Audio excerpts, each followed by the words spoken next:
Okay, it's fine. Welcome to the Unicorn Way's first episode of Justice for All. We have a wonderful guest with us today, Sara Jean, and she's going to share some of her wisdom with us today around some of the current events and things that are going on in our society. Wisdom, strength, and magic are the core values at Unicorn Way, and so today we're just really going to get deep. And Kim, how did you? I'm Trish, and this is Kim. Hello, and this is Sara Jean. I met both Trish and Sara Jean through my old Airbnb at my Gypsy Dome and then my Airstream Lucy. Oh yes, Lucy. Oh, you stayed in Lucy too? I stayed in Lucy for my 30th birthday with some very dear friends. It was a great experience and had to keep coming back to see Kim. Yeah. So it's just been one of those really special bonds. One of those relationships, both of them, with just like when you know, it's like you've just been waiting to meet them again, and it's effortless and quite beautiful. And so Sara Jean just happened to be in Sedona, which, we're surrounded in 50-mile radius of crystal quartz. Courthouse Butte is right behind, right out my front window here. And this whole canyon was where the Indians did their peace talks. So I might be a little biased, but I certainly love the energy of this beautiful little slice of heaven here. And yesterday we were enjoying each other's company, catching up, and it just kind of came evident that, tomorrow we should maybe just sit down and put the cameras up, do a podcast, because we haven't done one for a while, and get back into having fun doing this sort of media. So, Sara, I'm just going to hand it over to you and let you just roll with some stuff. All right. So I'm from Las Vegas. I lived there for 20 years. I'm originally from Southern California. And I think much like everyone, we all come from different walks of life. And some of us do just naturally have harder paths than others. And that is okay. And more than being okay, I think that when you have been given that harder path in life, I think that it naturally can it makes you become stronger. Ultimately, it gives you the thick skin, the constant pain and pressure, creates a thick skin. And it can either go one of two ways. Sometimes it can make you a really strong person when you have a tragedy or a trauma, or you can succumb to it and do drugs and alcohol and bury your pain. And I definitely did that for a long time. I had to find my way out of those destructive patterns that come along with trauma. But I feel like I have a unique perspective, maybe more so than other people. And I just want to say that for those of us that are watching on We have YouTube, a lot of dogs. yeah, we have a lot of dogs, but we're recording live on YouTube of us recording a podcast. So if you're listening to this on the podcast and we kind of stop and laugh, it's because a dog jumps up on the couch or brings a ball over, and now we have all the dogs on the couch because nobody's left out, so we've got all four of them here. Yeah. So, okay, I just wanted to explain that for our podcast listeners, that if you hear us laugh or something change. Okay, continue, Sara. Okay. Yeah, it's a dog party right now. I know. We're like, I not love only it. are we surrounded by like this beautiful view, surrounded by good company, we've got animals, like all the animals that all the little lovies that you could ask for. And I'm stoked to be here. I just decided to come up on a little solo vacation to clear my mind. Yeah. And I do feel better. I feel more clear. Good. And we had a great discussion yesterday and decided to do this. So I'm not really sure where I should start. Should I just kind of dive in? I think that because this is a fun get together for all of us, just let it go. Sara Jean is also an amazing singer and performer, and so I know you can just kind of just be yourself and Okay. just and let it go. All right, so we wanted to talk about social justice because I think it's such a, it's not my girlfriend, I hid my dog's ball and she's looking for it. So social justice is kind of on everybody's mind right now. It's a hot topic, it's in the media, our country is changing because of it. People feel really divided in the name of social justice. And if you are unfortunate enough to fall on the other side of that ideology, then you're noticing a lot of pressure from your colleagues, your peers, your friends, maybe even your family.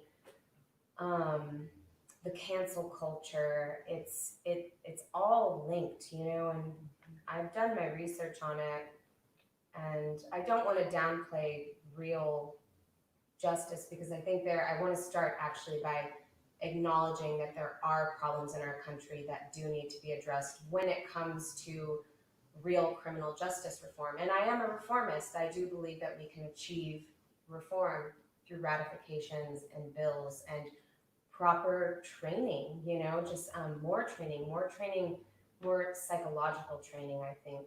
And I want to say that I think the number one thing our country could do is decriminalize drugs, pretty much all of them, you know, because I actually have a police officer friend, and I know it's a controversial thing to say right now, but I have a police officer friend that I care about very much, and his girlfriend, and I've been friends with them for a long time, and he is a wonderful person. There's nothing about Boyd that I would think that he is some sort of evil person, you know, he's not. And I asked him what is the number one thing that we could do to actually get criminal justice reform and stop the targeting of Black people in the community.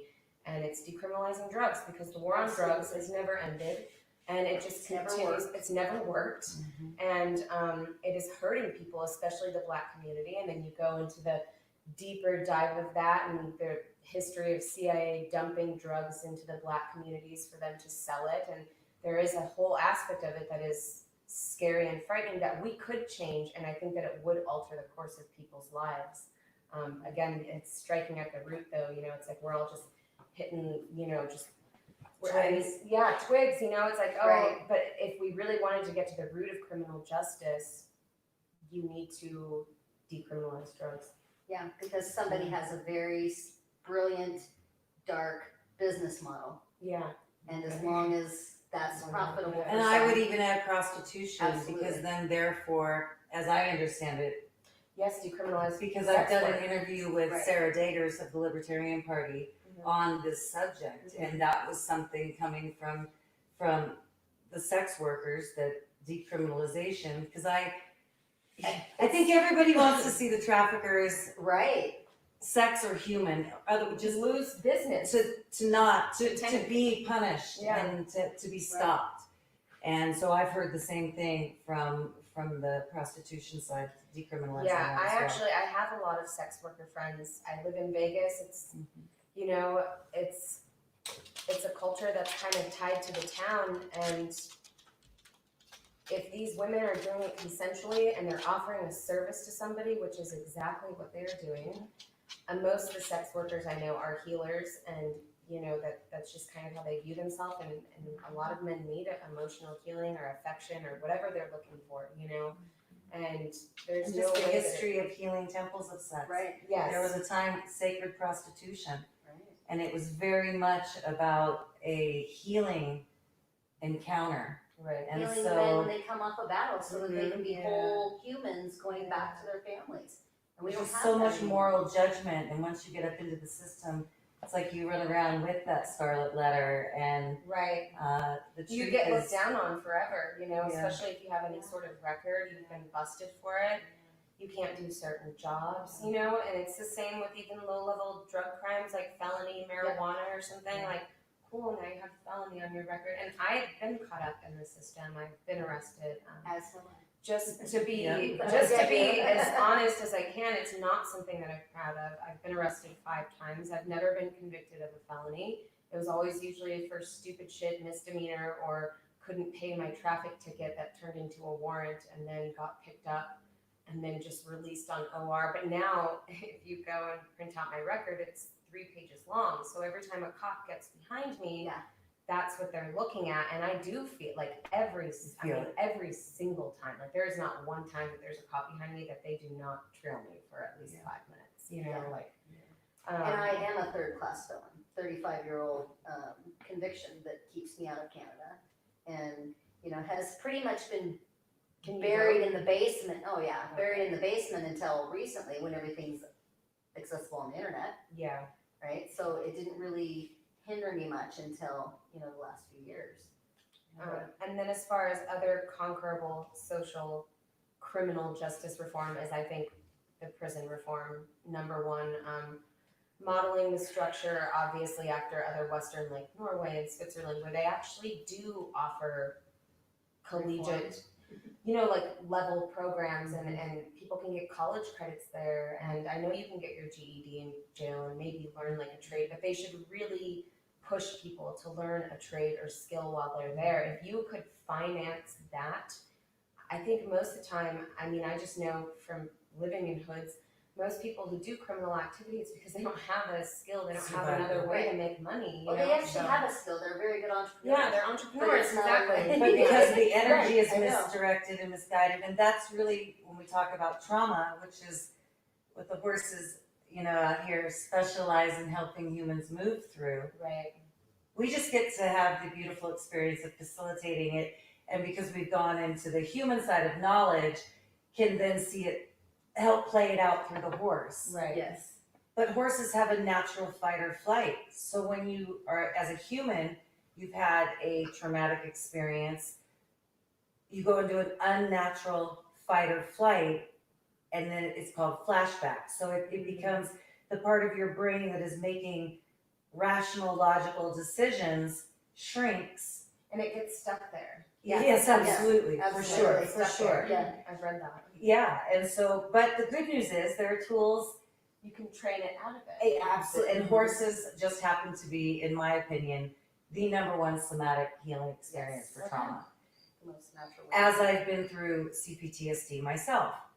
And so when our conversation yesterday, when we were talking and trauma came up and we're seeing, the world is a stage and we're all actors. And everything's being played out. And also the way the media works, it is like you're a spectator.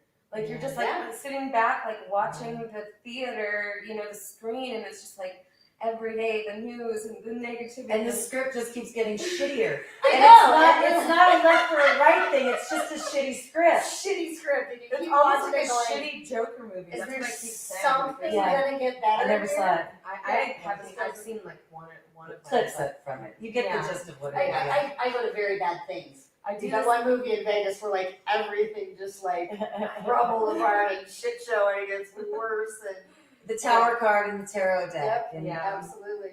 Everything must crumble before you can rebuild sometimes. But So we were talking about how it's affecting friends and families. So that drove you to really want to look into this deeper. well, and I already had a very deep conviction for the way I feel about an ideology, and maybe it would help, like, if I looked up some of these words, because I think you hear them all the time, and I'm not talking like wiki, I'm talking like Merriam-Webster from like the Definition. 1800 Yeah. definition. There are just some vocab words that I think people don't quite understand. And the current thing that's being played out, it acts very much like a religion. The chants, the money, you have to tell other people that they have to do it. It's almost like witnessing to other people. And there's Cult this of very, personality. the cult of personality that surrounds it.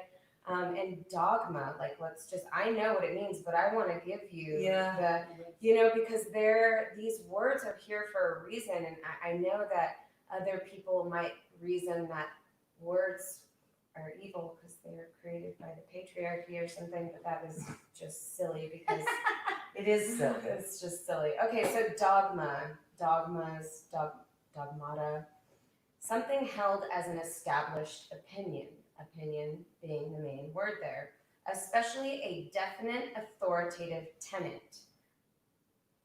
Let's just go to the word tenet. A principle, belief, or doctrine generally held to be true, especially one held in common by members of an organization, movement, profession, or religion. So, a principle, belief, or doctrine generally held to be true. That just means it could be held by any sort of community. So let's just bring it to what I'm actually talking about, BLM. It's actually really hard to talk about it as a white person because, you'll get canceled, and I really don't care. I'm a loner, and I have these opinions, and I know for a fact that I'm not racist. Yes. And I love humans, and I have so much fucking compassion for humanity. I know you do. For everyone. I grew up super dirt poor. I lived in ghettos. I had a lot of Mexican and Black friends growing up. I saw I know what it's like to be poor.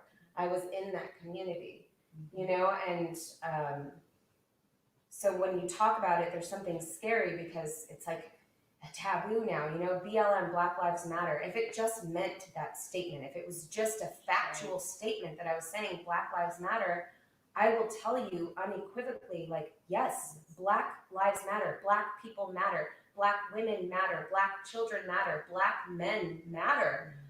But the problem is that there's actually an organization behind that phrase. So it's not just a phrase, it's not just a statement. Nothing to do with the true needs and necessities of they're pushing an agenda, and it's intersectional politics. And I don't agree with intersectional politics. I genuinely feel that if intersectional politics had enough time to work itself out for everyone to subdivide in little cultures and ethno-states and fucking start killing everybody off, you would find out that the answer to intersectionality is individuality. Yes. That is the answer for it. I believe in the sovereign individual over the collective. I know what collectivization means. I've read books, and so I have all this history and stuff in my head that I want to get out to people, and I'm scared because of cancel culture, but I'm also not scared enough to stop talking, because I genuinely believe that an individual's voice, opinion, free speech is actually the only bulwark, which is, again, a definition. A bulwark is a defensive wall. It's a war term. It's something that you use when you're talking battle and war, a bulwark. So one single individual speaking their truth against a dogmatic ideology is actually the only thing that can stop that ideology from gaining and advancing. People think it's an opposing political party that's going to, no, it is your individual personhood saying, you shall not pass. You know what I mean? And it sounds so silly. I love Lord of the Rings. I love mythos, and I love being able to relate things to these mythologies. He didn't do anything. He didn't strike the shadow demon in Lord of the Rings. He literally stood his ground, and he said, spoke his you truth. shall not pass. It's so simple.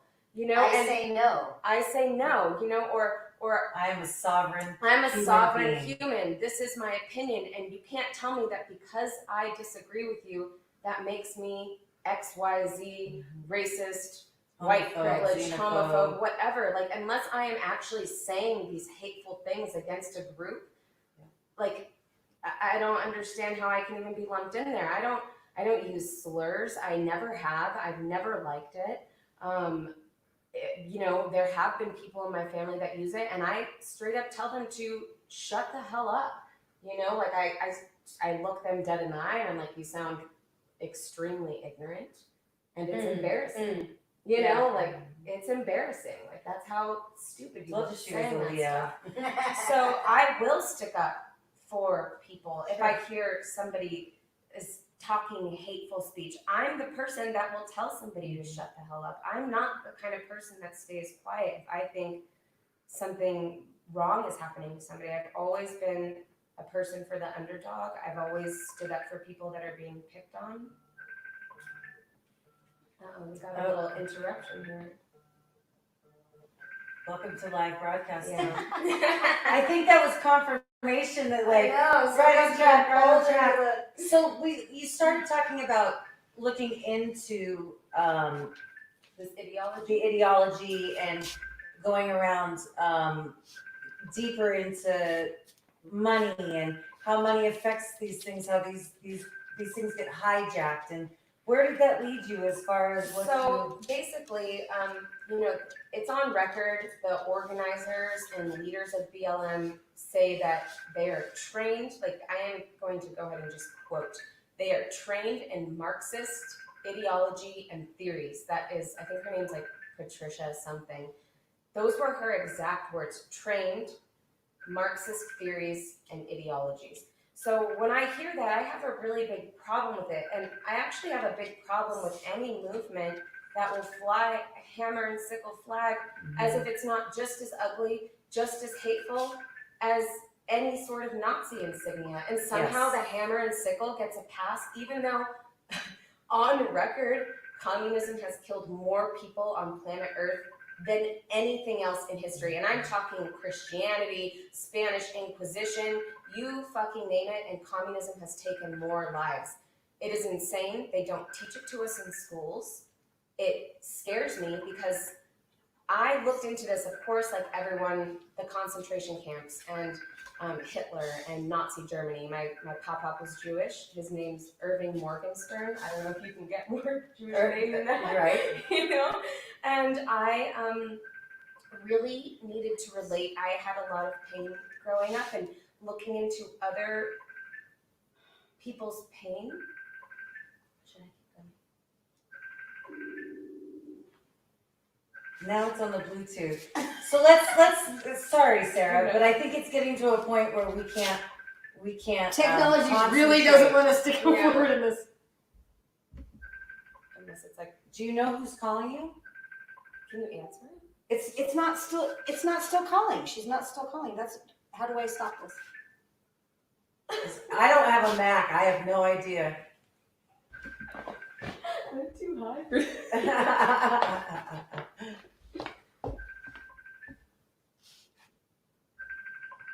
Where's the recording to stop? Okay, you can take us off of Ustream for a second. And trying to do that. Trying to do that first. Yeah, so take it off. Okay,